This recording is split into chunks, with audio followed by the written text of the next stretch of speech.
মন চাইলো খিচুড়ি খেতে, তাই সকালে উঠেই খিচুড়ি রান্না করলাম। তো এই দেখুন বন্ধুরা, খিচুড়িটা কত ঝুরঝুরে।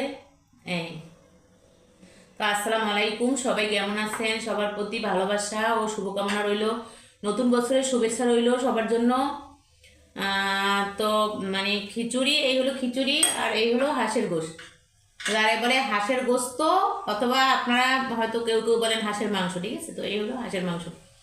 একদম অল্প মশলা এবং অল্প তেল দিয়ে রান্না করেছি, বেশি তেলও না বেশি মশলাও না। একটু খেয়ে দেখি কেমন লাগে।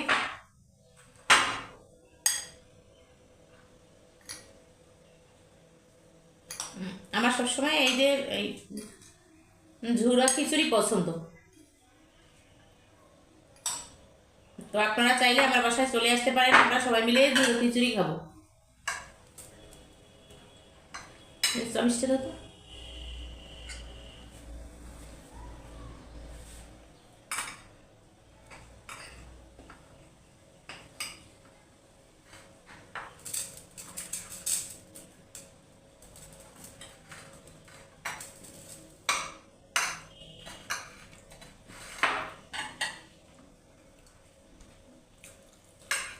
অনেক অনেক অনেক স্বাদ হয়েছে বন্ধুরা।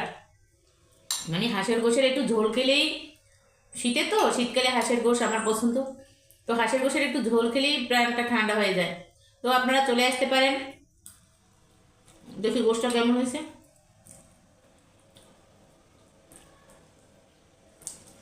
গোশটা একটু খেয়ে দেখি। গোশটা ভালোই সিদ্ধ হয়েছে। খিচুড়ি আর হাঁসের গোস্তের দাওয়াত রইল সবার জন্য, চলে আসুন দাওয়াত খেতে পিরিজপুরে। ভালো থাকুন সবাই, সুখে থাকুন, শান্তিতে থাকুন, শুভকামনা রইল নতুন বছরের। আসসালামু আলাইকুম।